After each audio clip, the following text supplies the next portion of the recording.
में अभी स्वामी जी लव जिहाद की चर्चा कर रहे थे।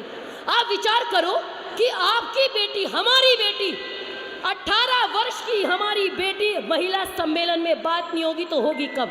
18 वर्ष की बेटी जब अब्दुल के लिए करवा चौथ का व्रत रखती है तो हमको पीड़ा होनी चाहिए, क्योंकि हम आर्य समाज है। आर्य समाज वही है जो ना तो चैन से बैठे, और ना बैठने दे, उसका नाम आर्य समाज है। आप विचार करो, आज हमारे देश में यत्र नार्यस्तु पूज्यन्ते की बात होती है। वैदिक नारी उद्घोष करती है अहम केतु अहम मूर्धा अहम उग्रा विवाचनी। एक तो वो समय है और एक आज का समय है जब हमारी बेटियों के 35-35 टुकड़े मिलते हैं और हमको एक बार हमारे मुंह से आवाज भी नहीं निकलती।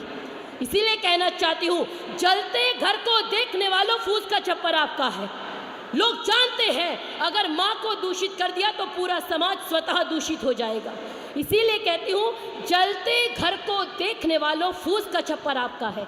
आग के पीछे तेज हवा है, आगे मुकद्दर आपका है। और उसके कत्ल पे मैं भी चुप था, मेरा नंबर अब आया, और मेरे कत्ल पे आप भी चुप हैं तो अगला नंबर आपका है। मेरे कत्ल पे आप भी चुप हैं तो अगला नंबर आपका है। हम सभी महर्षि दयानंद के सिपाही, पंडित लेखराम जी के सिपाही, एक एक व्यक्ति अगर मिलके कार्य करेगा तो निश्चित रूप से परिवर्तन आएगा। अगर परिवर्तन आर्य समाज चाहे, आप विचार करो, एक अकेले स्वामी दयानंद गुजरात की धरती से चले, जिनकी मातृभाषा भी हिंदी नहीं गुजराती थी, गुजराती बोलते थे, उसके बाद इतना कार्य करके गए। और आदरणीय राज्यपाल महोदय कह रहे थे कि वो कहते मेरे जैसे हजारों लोग चाहिए। तो आज तो आर्य समाज को इतने मानने वाले लोग हैं, आर्य समाज की विचारधारा पर चलने वाले इतने लोग हैं। आज समाज में ये अव्यवस्थाएं क्यों उत्पन्न हो रही है? उसका कारण है कि हमने मूल स्रोत, समस्या तो हमें पता है, चाहे वो जातिवाद की हो, आज भाषा के नाम पे बांटने की तैयारी है। आप विचार करो, प्रांत के नाम पे बांटने की तैयारी है। इस देश के इतने टुकड़े हो चुके और आज भी हम अपने बच्चों को जागरूक नहीं करते, अपने बच्चों को शिक्षा नहीं देते।